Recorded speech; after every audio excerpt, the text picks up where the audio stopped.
Continuamos en este viernes. La Junta de Gobierno del Banco de México, que advierte balance de riesgos para crecimiento económico, ha ampliado su sesgo a la baja. Héctor Herrera, ¿qué te dijeron ahí en la Junta de Gobierno del Banco de México? Adelante con el reporte.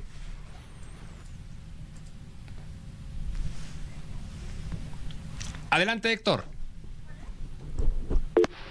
Se nos cortó la llamada de nuestro compañero Héctor Herrera. Aquí tengo información. La Junta de Gobierno del Banco de México advierte que el balance de riesgos para el crecimiento económico ha ampliado su sesgo a la baja, y entre estos menciona la posibilidad de que se presenten dificultades con la ratificación del TEMEC, el nuevo acuerdo comercial entre Estados Unidos, México y Canadá, así como nuevas amenazas arancelarias por parte de los Estados Unidos. Es lo que advierten los integrantes de la Junta de Gobierno del Banco de México. En un momento tendremos esta información. Esta pues ha sido una semana, yo le podría decir que de interpretaciones contrastantes, ¿sí? Interpretaciones contrastantes con respecto al reporte, que es un solo reporte. El reporte que da a conocer el INEGI, el Instituto Nacional de Estadística y Geografía, sobre el comportamiento de nuestra economía.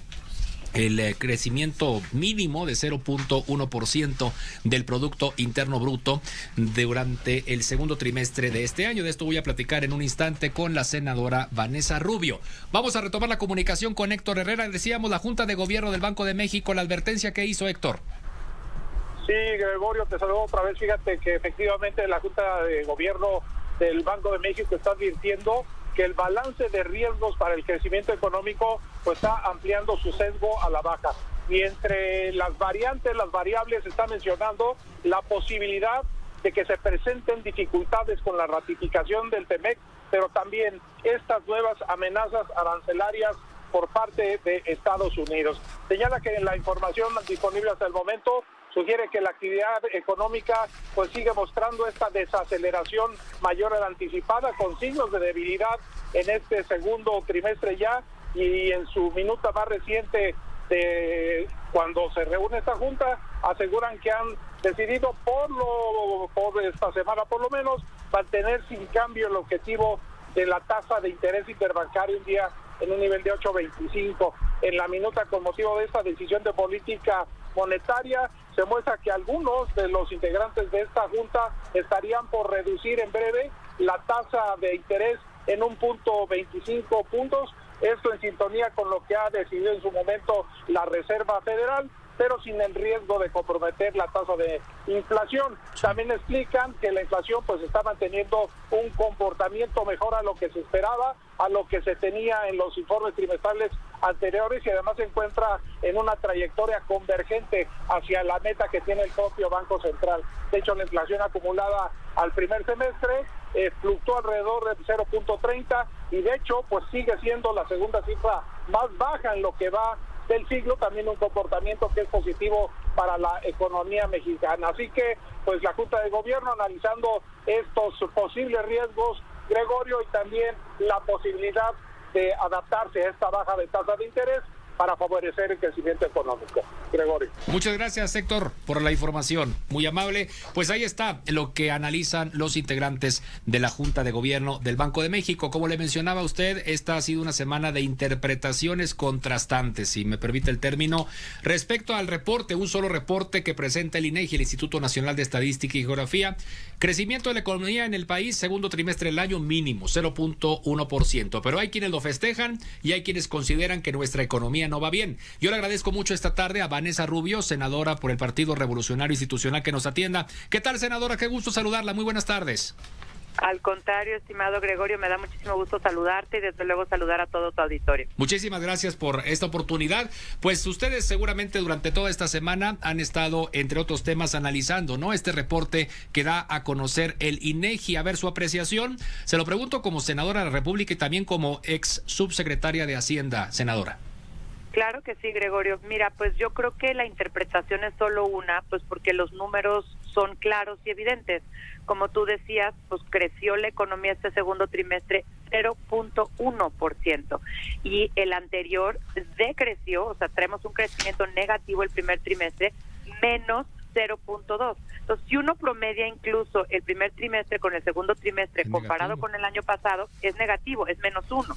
Entonces, al final del día, pues no podemos, yo creo, bajo ninguna circunstancia festejar esto. O sea, el promedio de crecimiento de los últimos años fue de 2.6%, lejos de nuestro potencial, pero a ver, no estábamos cercano a cero, aquí ya estamos debajo de cero. Entonces, sí creo que es un tema ya no tanto de qué opinas tú o qué opinas tú, es lo que es, ¿no? Al final del día la economía mexicana no está creciendo, estamos tomando decisiones de política a nivel interno que han sido erradas, que les presiona y a los inversionistas.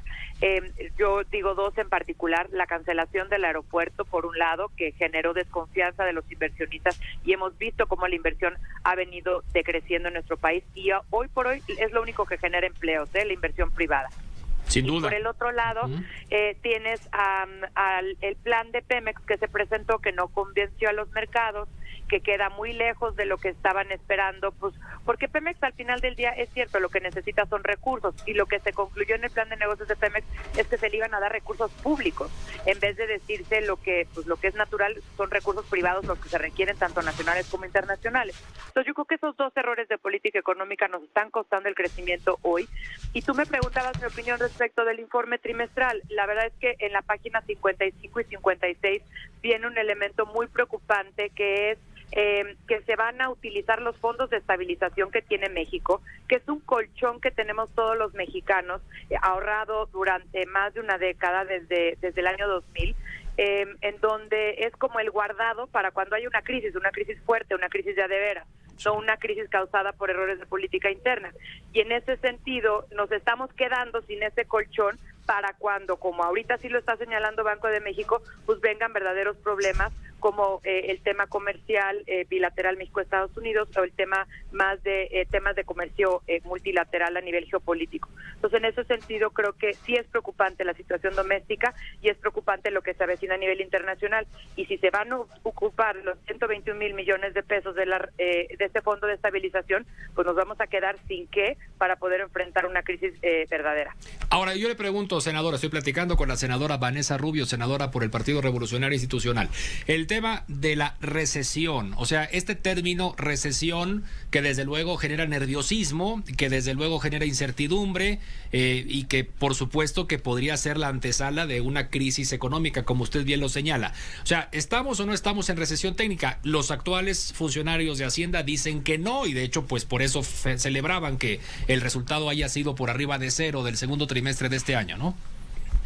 No estamos en recesión técnica, Gregorio, eso hay que decirlo y hay que decirlo claro. Recesión técnica es cuando tienes dos trimestres consecutivos de crecimiento negativo. Entonces, si el primer trimestre tú tuviste menos 0.2, ahí estabas a punto de tener una recesión, y el que seguía tenía también un crecimiento negativo.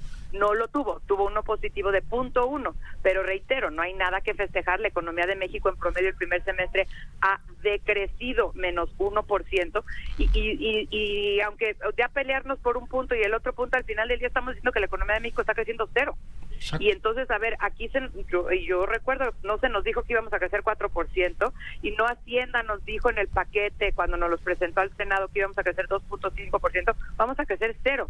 Y eso en un entorno muy favorable a nivel internacional. No tuvimos choques de los precios petroleros, no tuvimos gran desestabilización del tipo de cambio, no hemos tenido una guerra comercial. Entonces, al final del día sí es una pena que teniendo este entorno internacional, pues estemos creciendo muy por debajo de nuestro potencial. Claro, ¿cómo anticiparía usted el panorama económico para el segundo semestre de este año? Es decir, pues ya vamos a más de la mitad, porque dicen, es que ahora sí vamos a crecer, es lo que dicen los funcionarios de Hacienda, mientras que hay diferentes instituciones que han venido ajustando a la baja las perspectivas de crecimiento para lo que resta del año 2019 e incluso para el 2020, senadora. Mira, las expectativas hoy por hoy están entre 0.5% y 0.9%, la gran mayoría. Todas están por debajo de 1%. Entonces, bueno, pues no se ve bien el cierre de año. Y a ver, además, yo creo que hay que leer muy claro. Tú me preguntabas al inicio sobre el informe trimestral. Es la Secretaría de Hacienda, en su informe trimestral, quien está diciendo, no voy a alcanzar a cerrar las finanzas públicas del país. no vamos a crecer lo que habíamos crecido, vamos a tener ingresos petroleros menores de los esperados, vamos a tener ingresos tributarios menores de los esperados. Y en ese sentido, como no van a poder cerrar las finanzas públicas, desde ahorita nos están anticipando que van a tomar 121 millones de pesos del Fondo de Estabilización. Entonces, pues a mí me parece que irse directamente a lo que está diciendo Hacienda, pues Hacienda es quien está prendiendo las alarmas en este caso y quien nos está evidenciando que en efecto lo que dicen los analistas es correcto y que no vamos a crecer ni de chiste el 2.5%, cuanti menos el 4% que habían dicho que se pretendía crecer. Y todo esto, reitero, por errores de política interna, pues que al final del día es una pena porque no hay una contracción mundial, que es lo que nos esté causando esto, ¿no? Exacto, los factores Entonces, pues lo único que puede ayudarnos es corrección de política, Gregorio. Si se corrigen políticas, eso es lo único que nos puede ayudar. Sobre ese tema, ¿no? Digo, ya viene la época de hacer presupuestos, a usted le tocó participar en estos procedimientos en años anteriores. ¿Qué es lo que tiene que hacer entonces nuestro gobierno? ¿Qué es lo que tienen que hacer los funcionarios de Hacienda justamente para, pues ahora sí que para reactivar la economía? Porque también estaba el otro tema, el otro señalamiento de un presunto subejercicio en el gasto, cosa que negó Arturo Herrera, el actual secretario de Hacienda. Mira, yo me considero hacendaria de corazón y yo la verdad es que creo que Hacienda está en una posición muy difícil. Esto no depende y no es resultado de malas políticas de Hacienda, es malas políticas en otros lados. Destaco otra vez la cancelación del aeropuerto, fue un choque muy importante a la confianza de México a nivel doméstico y en el mundo y que nos está costando un dineral. A ver, la propia Secretaría de Comunicaciones y Transportes dice que costó 100,000 millones de pesos cancelar el aeropuerto. Es muchísimo más y se puede hacer un cálculo incluso de 2.9 billones de pesos. Pero dejémoslo en 100,000, pues es lo que se va a agarrar de los fondos de estabilización, 121,000 millones de pesos. O sea, lo que tenemos que darnos cuenta es que los errores de política cuestan y quien los acaba pagando son todos los mexicanos con los recursos. Entonces, pues yo creo que no está en Hacienda, está más bien en la política pública, en materia de inversión, en materia energética y en materia de proyectos de infraestructura, donde van a estar las respuestas o no a que México pueda crecer hacia adelante. Senadora Vanessa Rubio, senadora por el Partido Revolucionario Institucional, me da mucho gusto saludarle, muchas gracias. Al contrario, es para mí un gusto, Gregorio, y saludos a tu auditorio. Muchas gracias, la senadora Vanessa Rubio esta tarde con nosotros aquí en el espacio de Joaquín López Dóriga.